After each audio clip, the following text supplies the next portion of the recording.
Olá turma, aqui é o professor Mário Neto.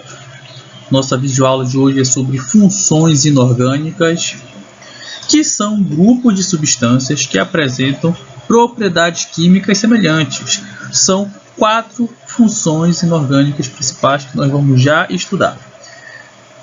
Essas substâncias possuem o mesmo comportamento diante de determinados compostos químicos. Isso ocorre em virtude das semelhanças em suas fórmulas químicas na sua composição.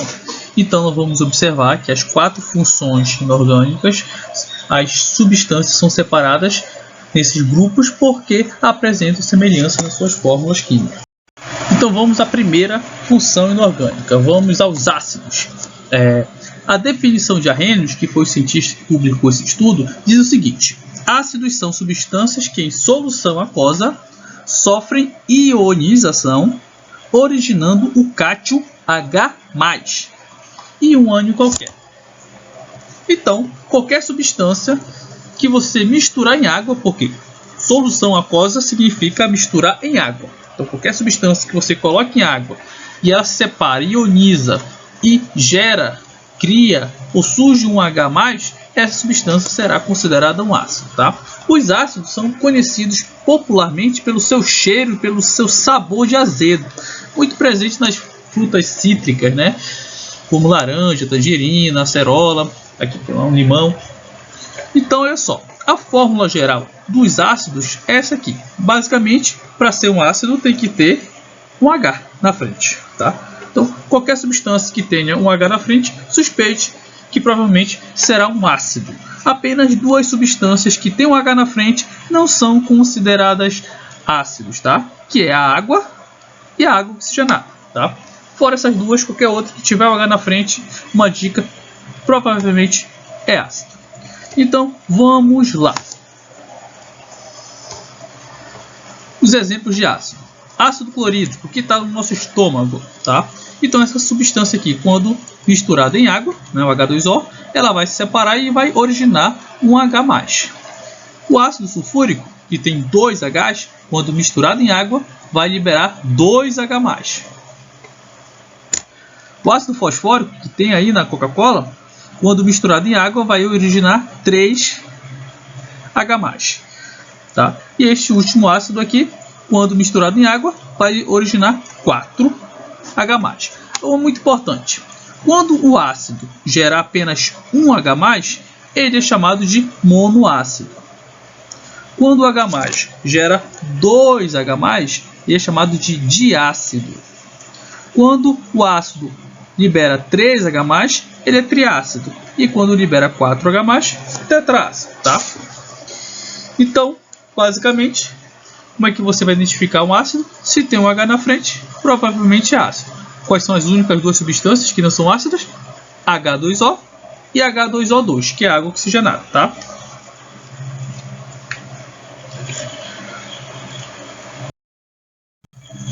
Aqui alguns exemplos curiosos sobre ácido, tá? Isso aqui é a nossa famosa maniva, né? Maniçoba, a nossa feijoada do Siri. Acontece que na folha da mandioca existe esse ácido aqui, o ácido cianídrico. Ó, aparece o H na frente, é ácido. E ácido cianídrico, ele é um ácido muito perigoso, muito venenoso, tá? Capaz de levar à morte, tá?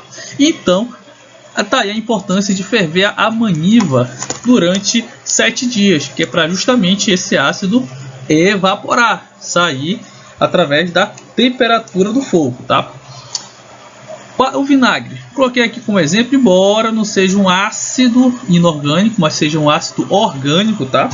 Tá aqui a fórmula do vinagre, mas ele costuma aparecer em algumas provas, porque quando coloca em água, ele gera um H+, tá? Ele gera um H+, porém o H não está na frente, né? Ele está lá atrás e gera um ânion qualquer, que é a parte negativa. Eu coloquei como exemplo.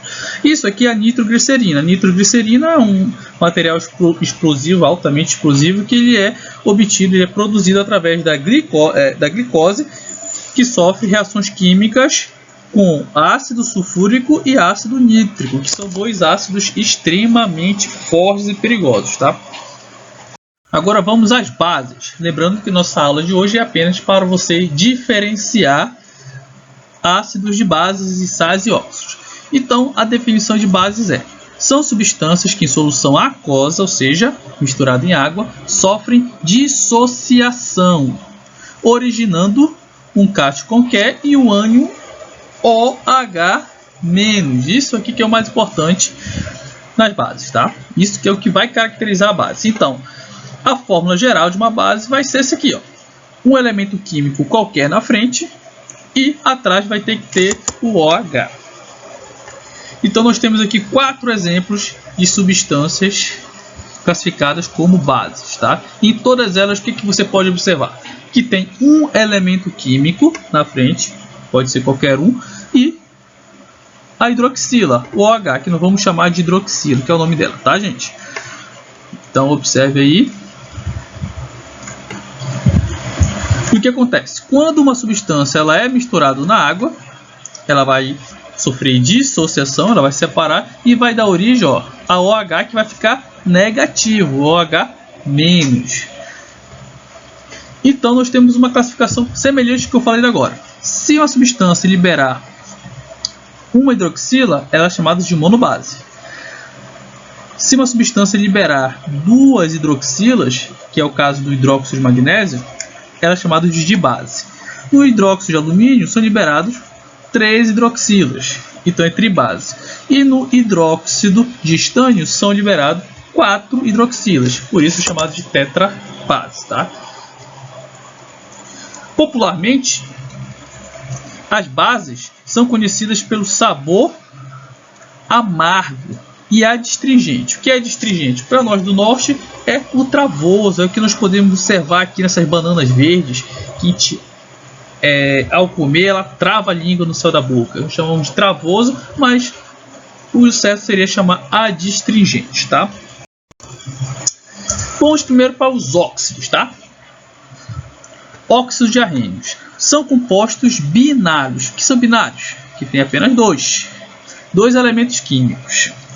E o oxigênio é o elemento mais eletronegativo, tá? Se ele é mais eletronegativo, ele vai ficar sempre do lado direito, tá? Sempre do lado direito, que é onde fica os elementos mais eletronegativos. Então a sua fórmula geral é bem facinho, ó.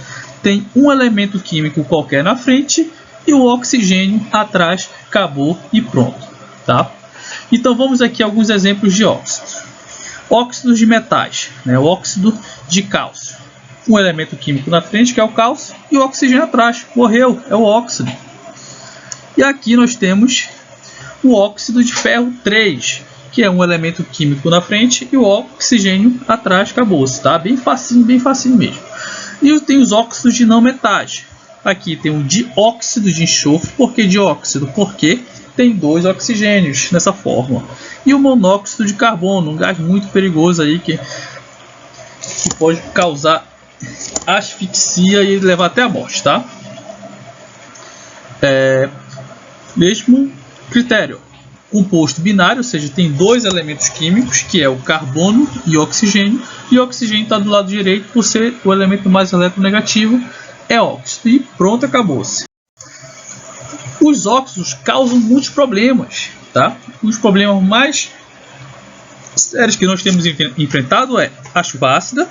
Claro que nós não sofremos disso, mas tem países que sofrem de chuvas ácidas bem severas, que são provocadas por esses óxidos aqui, ó, óxidos de enxofre e óxidos de nitrogênio, que esses gases, ao atingirem aí as nuvens, vão reagir com a água e formar ácido sulfúrico, ácido nítrico, que são os ácidos fortes, e provocar desastres sem iguais, tá? E outro óxido que eu posso citar que causa um problemão é o CO2, que é considerado um gás estufa, que o aumento desse gás na atmosfera, ele retém o calor da radiação que vem do Sol, ou seja, ele aumenta a temperatura da atmosfera da Terra, tá, gente? Isso que nós chamamos de efeito estufa. Isso aqui nós temos uma promoção. Há uma promoção para vocês, que eu só falo para os meus alunos, que é o seguinte: se você já entender o que é ácido, se você já aprendeu o que é base, se você já aprendeu o que é óxido, sal é uma promoção, é o resto, tá? Então vamos recapitular o seguinte. Quando é que você sabe que é um ácido? Quando tem um H na frente, exceto água e água oxigenada. Quando é que você sabe que é uma base? Quando tem um elemento qualquer na frente e OH atrás. E quando é que você sabe que é um óxido? Quando tem dois elementos químicos e o oxigênio é do lado direito. Olha só, oxigênio lado direito, né? Então, rapidinho, fácil. Então, aqui você tem o sal. O que vai ser o sal? Vai ser o resto. O que não for ácido, o que não for base e o que não for óxido é sal. Vou mostrar para vocês. Ó, KCl é sal. Por que ele é sal? Porque ele não é ácido, porque ele não é base, porque ele não é óxido. Então ele é sal, ele é o resto, tá? CaCl2 não é ácido. Por que não é ácido? Porque não tem um H na frente, ó. Não é base, porque não tem o OH atrás. E não é óxido, porque não tem nem oxigênio. Então, ele é o sal. Então, para fácil entendimento, vai ser assim. Você aprende o que é ácido, o que é base, o que é óxido. E sal é promoção para você. É o resto, tá? Agora vamos à definição de Arrhenius para sal. Os sais são compostos que possuem um cátion qualquer, só não pode ser exclusivamente o H+, porque senão seria um ácido. Tem que ter um ânion qualquer, só não pode ser exclusivamente o OH-, pois senão seria uma base. Normalmente são compostos iônicos, portanto são sólidos a temperatura ambiente. Então olha só, isso aqui é um exemplo de sal. Na verdade é o nosso sal de cozinha, NaCl. Tá? Não tem H na frente, não tem OH atrás, não tem oxigênio, não pode ser nem ácido, nem base, nem óxido. Por isso ele é considerado um sal. Os principais sais são cloreto de sódio, o sal de cozinha, carbonato de cálcio, que é presente no calcário e no mármore, o bicarbonato de sódio, presente em extintores, fermento e antiácidos, e o carbonato de sódio, que é a barrilha ou soda, né? Que é usado na fabricação de vidro e também no tratamento de água. Então vamos aqui a um rápido exercício de classificação das substâncias. Você vai classificar entre ácido, base, sal ou óxido. Vamos lá. A primeira substância. Observe que tem um H na frente. Como eu falei, se tiver H na frente, é ácido. A segunda, observe também, ó, tem H na frente, não titubeie, é ácido. A letra C, observe que tem dois elementos químicos, ó, o alumínio e o oxigênio. O oxigênio está do lado direito, ou seja, ele é o eletronegativo da história aí. Portanto, isso aqui é considerado um óxido. Letra D é uma base, porque tem o OH. Ó. Letra E é a mesma coisa. Se tem o OH, é considerado uma base. Letra F, se tem OH, é base. Letra G, observe que não tem OH na frente, não tem OH atrás, e essa substância tem três elementos químicos, CaSO. Portanto, não pode ser nem ácido, nem base, nem óxido, consequentemente será um sal. Letra H, mesmo entendimento. Ó. Tem três elementos químicos, Na, N e O. Não é ácido, não é base, não é óxido, é sal. Letra I, dois elementos químicos, sendo que o do lado direito é o oxigênio, portanto é o óxido. Letra J, tem um H na frente, é ácido. Letra K, para facilitar, ó, tem H na frente, é ácido. E, por último, esta substância, onde tem carbono e oxigênio apenas, e o oxigênio está do lado direito, será considerado um óxido. É assim que vocês vão ter que diferenciar os compostos inorgânicos.